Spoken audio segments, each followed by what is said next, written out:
Hello বন্ধুগণ, আমি সাধনা নতুন একটা ঝাঁকানাকা রেসিপি নিয়ে চলে এলাম রান্নাঘরে। শীতকাল মানেই হচ্ছে খেজুর গুড়ের পিঠে পায়েস। আর খেজুর গুড়ের পিঠে পায়েস খেতে আমরা সবাই কম বেশি ভীষণ ভালোবাসি। তো আজকে আমি তোমাদের সাথে চুষি পিঠা দারুণ টেস্টি একটা রেসিপি শেয়ার করব। ঝামেলার কারণে অনেকেই কিন্তু চুষি পিঠা বানাতে চায় না। তো আজকে আমি তোমাদের সাথে সহজ পদ্ধতিতে চুষি পিঠা বানিয়ে দেখাবো, যেটা খেতে হবে অসাধারণ টেস্টি। তার জন্য রেসিপিটি প্রথম থেকে শেষ পর্যন্ত দেখার জন্য তোমাদের কাছে অনুরোধ রইল। তো চলো দেখে নেওয়া যাক আজকের রেসিপি চুষি পিঠা।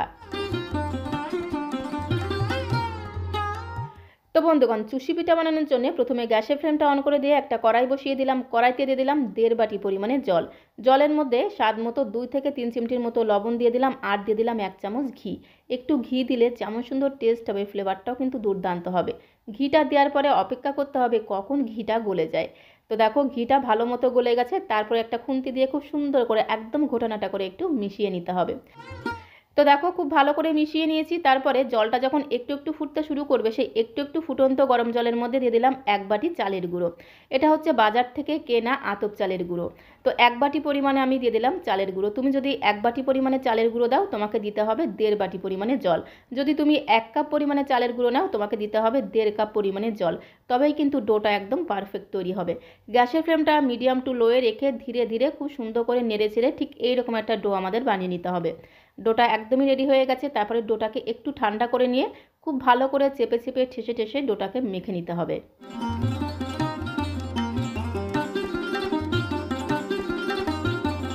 তো মাখতে মাখতে যদি মনে হয় ডোটা একটু বেশি নরম হয়ে গেছে, সেক্ষেত্রে অল্প অল্প করে চালের গুঁড়ো দিয়ে খুব সুন্দর করে চেপে চেপে ঠেসে ঠেসে মেখে ঠিক এই রকম একটা ডো আমাদের বানিয়ে নিতে হবে। তো দেখো খুব সুন্দর করে একদম ঝাঁকানাকা করে, মানে ঝটপট করে মেখে ঠিক এই রকম একটা টাইট ডো আমাদের বানিয়ে নিতে হবে। যেহেতু এটা চালের গুঁড়োর ডো খুব তাড়াতাড়ি শুকিয়ে যাবে, সেজন্য এখান থেকে কিছুটা পরিমাণে ডো আমি নিয়ে নিলাম, আর বাকিটা একটা পরিষ্কার ভিজে কাপড় দিয়ে এইভাবে কিন্তু ঢেকে রাখতে হবে। না হলে ডোটা কিন্তু খুব তাড়াতাড়ি শুকিয়ে যাবে। এখন এই বাকি অর্ধেকটা ডো থেকে এইভাবে ছোট্ট ছোট্ট করে লেচি কেটে নেব। এখন চুষি পিঠাগুলোকে বানিয়ে নেব। তার জন্য এইরকম একটা পেপার অথবা একটা পরিষ্কার কাপড় পেতে নিতে হবে, তাহলে চুষি পিঠাগুলো বানাতে সুবিধা হবে। তো দেখো আমি একটা পেপার পেতে নিয়েছি, তার উপরে বেলুন চাকি রেখে দিয়েছি, আর পাশে একটা বাটির মধ্যে বেশ কিছুটা চালের গুঁড়ো রেখে দিতে হবে, তাহলে চুষি পিঠাগুলো বানাতে সুবিধা হবে।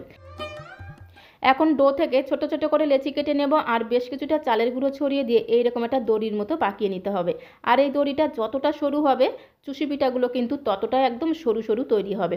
তারপরে দেখো এইভাবে চালের গুঁড়ো ছড়িয়ে নিয়ে এই দড়ি থেকে এইভাবে ছোট ছোট অংশ কেটে নিতে হবে। কেটে এইভাবে হাতের তালু দিয়ে একটু ঘষা দিলেই দেখবে খুব সুন্দরভাবে কিন্তু চুষি পিঠাগুলো তৈরি হয়ে যাবে। তো এইভাবেও কিন্তু তোমরা তৈরি করতে পারো। আরও 2 রকমভাবে তোমাদের দেখিয়ে দেবো। তোমরা খুব সহজে কিন্তু এইভাবে চুষি পিঠাগুলো বানিয়ে নিতে পারবে। তো বন্ধুগণ, যারা আগে কখনোই চুষি পিঠা বানাওনি, প্রথমবার তৈরি করবে, তারা প্রথমে এইভাবে একটু সরু সরু করে দড়ির মতো পাকিয়ে নেবে। তারপরে চালের গুঁড়ো ছড়িয়ে দিয়ে ছোট ছোট অংশ কেটে নিয়ে হাতের তালু দিয়ে 1 বার থেকে 2 বার একটু ঘষা দিলেই দেখবে খুব সুন্দরভাবে কিন্তু চুষি পিঠাগুলো তৈরি হয়ে যাবে। তো এইভাবে যারা পারে তারা কিন্তু এইভাবে একবারেই ঘষা দিলে দেখবে তৈরি হয়ে যাবে। তো আমি কিন্তু এইভাবে একবার ঘষে ঘষে সমস্ত চুষি পিঠাগুলো তৈরি করে নেব।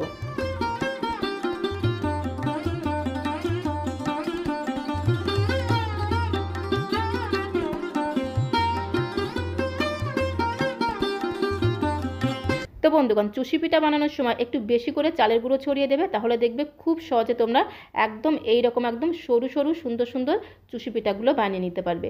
তো এইভাবে দেখো আমি সমস্ত চুষি পিঠাগুলো বানিয়ে নিয়েছি। দেখতে দেখো কত সুন্দর হয়েছে, একদম সরু সরু।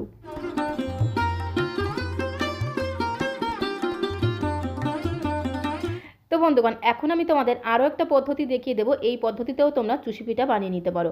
তার জন্য এইরকম একটা ঝাঁঝরি হাতা লাগবে। ঝাঁঝরি হাতার এপিঠে ওপিঠে একটু চালের গুঁড়ো লাগিয়ে নেবে, আর ঝাঁঝরি হাতার উল্টো দিকটা দিয়ে কিন্তু এই ডোটাকে একটু ঘষে নিতে হবে। তো ডোটা কিন্তু বেশ অনেকটা পরিমাণে হাতের মধ্যে ডো নিয়ে এইভাবে একটু ঘষা দিলেই দেখবে সরু সরু চুষি পিঠা কিন্তু তৈরি হয়ে যাবে ঠিক এই রকম করে।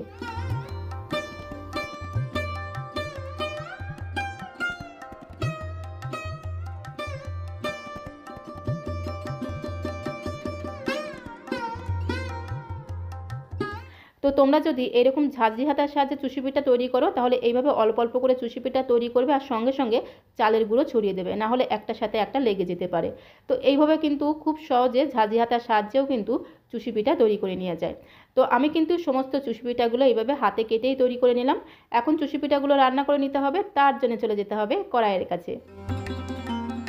তো গ্যাসের ফ্লেমটা অন করে দিয়ে একটা কড়াই বসিয়ে দিয়েছি আর কড়াইতে দিয়ে দেবো 1/2 লিটার গরুর দুধ। দুধটাকে এইভাবে একটু ছেঁকে দেবো। তো আজকের এই চুষি পিঠার পায়েসটা আমি গরুর দুধ দিয়ে করছি, খেতে জাস্ট অসাধারণ টেস্টি হবে। তোমরা চাইলে প্যাকেটের দুধ দিয়েও করতে পারো, তাতে কোনো সমস্যা নেই। গ্যাসের ফ্লেমটা মিডিয়াম টু লোয়ে রেখেছি। এখন আমি এর মধ্যে দেবো একটা তেজপাতা। একটা তেজপাতা কিন্তু অবশ্যই দেবে, তাহলে দেখবে ফ্লেভারটা জাস্ট অসাধারণ হবে। তেজপাতা দিয়ে একটু সুন্দর করে ঘোটানাটা করে দুধটা যখন ফুটে উঠবে তখন আমি এর মধ্যে 3টে এলাচকে একদম ঝাঁকানাকা করে থেতো করে দিয়ে দেবো। এলাচগুলোকে কিন্তু অবশ্যই থেতো করে দিতে হবে, চাইলে কিন্তু তোমরা 3টে এলাচকে গুঁড়ো করেও দিতে পারো, তাতে কোনো সমস্যা নেই। আমি 3টে এলাচ একটু থেতো করে দিয়ে দিলাম। দুধটাকে ভালো মতো জাল দিয়ে নিয়েছি। এখন আমি এর মধ্যে দিয়ে দেবো নারকেল কোড়া। তো এখানে একদম ফ্রেশ নারকেল কোড়া 4 চামচ নিয়েছি। নারকেলটাকে এইভাবে একটু হাত দিয়ে মেখে দিতে হবে, তাহলে খেতে কিন্তু দারুণ টেস্ট হবে। যারা আগে কখনো চুষি পিঠার পায়েস নারকেল দিয়ে খাওনি, আমার মতো করে এইভাবে একবার নারকেল দিয়ে চুষি পিঠা রান্না করে খেয়ে দেখবে, খেতে জাস্ট অসাধারণ টেস্টি হয়। আর একবার যদি এইভাবে তোমরা নারকেল দিয়ে চুষি পিঠার পায়েস বানিয়ে খেয়েছো তো বারবার বানিয়ে খেতে ইচ্ছে করবে। নারকেলটা দিয়ে খুব সুন্দর করে দুধের সাথে মিশিয়ে নিয়ে গ্যাসের ফ্লেমটা বন্ধ করে দিতে হবে। গ্যাসের ফ্লেমটা বন্ধ করে দিয়ে দুধটাকে একটু ঠান্ডা করে নিতে হবে। তারপরে আমি এর মধ্যে দিয়ে দেবো খেজুর গুড়ের পাটালি। তো এখানে দেখো আমি 1 বাটি নিয়েছি খেজুর গুড়ের পাটালি। তো এই খেজুর গুড়টা যখন দুধের মধ্যে দেবে গ্যাসের ফ্লেমটা বন্ধ করে রাখতে হবে আর দুধটাকে একটু ঠান্ডা করে নিতে হবে, তাহলে গুড়টা দেওয়ার পরে কিন্তু দুধটা আর কেটে যাবে না। আর তোমরা যদি গরম দুধের মধ্যে দাও বা গ্যাসের ফ্লেমটা জ্বালানো থাকে তাহলে কিন্তু গুড় দেওয়ার সাথে সাথেই কিন্তু দুধটা কেটে যাবে। তো গুড়টাকে দিয়ে খুব ভালো করে নেড়েচেড়ে মিশিয়ে নিয়ে তারপরে দেখো গ্যাসের ফ্লেমটা আমি অন করে দিয়েছি। গ্যাসের ফ্লেমটা অন করে দিয়ে খুব ভালো করে দেখো দুধের সাথে গুড়টা ফুটে উঠেছে। তারপরে আমি এর মধ্যে দিয়ে দেবো চুষি পিঠাগুলো। চুষি পিঠাগুলো দিয়ে কিন্তু খুব বেশি সময় ধরে রান্না করার প্রয়োজন নেই, মাত্র 2 থেকে 3 মিনিট সময় ধরে এভাবে একটু নেড়েচেড়ে মিশিয়ে নিলেই দেখবে চুষি পিঠাগুলো একদম রেডি হয়ে যাবে। তো বন্ধুগণ, যেহেতু এখন শীতকাল প্রচুর খেজুর গুড় পাওয়া যাচ্ছে, তো চুষি পিঠার এই পায়েসটা একবার হলো এইভাবে খেজুর গুড় আর নারকেল দিয়ে বানিয়ে খেয়ে দেখবে, যেমন সুন্দর ফ্লেভার হবে টেস্টটাও হবে অসাধারণ। একবার বানিয়ে খেলে বারবার বানিয়ে খেতে ইচ্ছে করবে। তো এর মধ্যে আমি 5 থেকে 6টার মতো কাজু বাদামকে আধ ভাঙা করে দিয়ে দিলাম, তাহলে খাওয়ার সময় গালের মধ্যে পড়বে, খেতে কিন্তু দারুণ লাগবে। 2 থেকে 3 মিনিট সময় ধরে একটু নেড়েচেড়ে মিশিয়ে নিলেই কিন্তু চুষি পিঠার পায়েস একদমই রেডি হয়ে যাবে। নামানোর আগে এর মধ্যে আমি জাস্ট 2 চিমটির মতো একটু লবণ দিয়ে দিলাম। লবণ কিন্তু বেশি দেওয়া যাবে না, মিষ্টির মধ্যে জাস্ট 2 চিমটির মতো লবণই যথেষ্ট। লবণটাকে দিয়ে একটু নেড়েচেড়ে মিশিয়ে নেব। খুব বেশি কিন্তু চুষি পিঠাগুলোকে জাল দেওয়া যাবে না, তাহলে চুষি পিঠাগুলো ভেঙে যাবে, একদম ঘেটে যাবে। জাস্ট 2 থেকে 3 মিনিট একটু এইভাবে নেড়েচেড়ে মিশিয়ে নিলেই কিন্তু চুষি পিঠার পায়েস একদমই তৈরি হয়ে যাবে। আর খুব বেশি কিন্তু শুকিয়ে ফেলা যাবে না। আমি কিন্তু গ্যাসের ফ্লেমটা বন্ধ করে দিয়েছি। এইরকম একটু কিন্তু ঝোল ঝোল রাখতে হবে, কারণ চুষি পিঠা নামানোর পরে কিন্তু অনেকটাই টেনে যাবে। তো গ্যাসের ফ্লেমটা বন্ধ করে দিয়ে এখন একটা বোলের মধ্যে আমি সার্ভ করে দেব।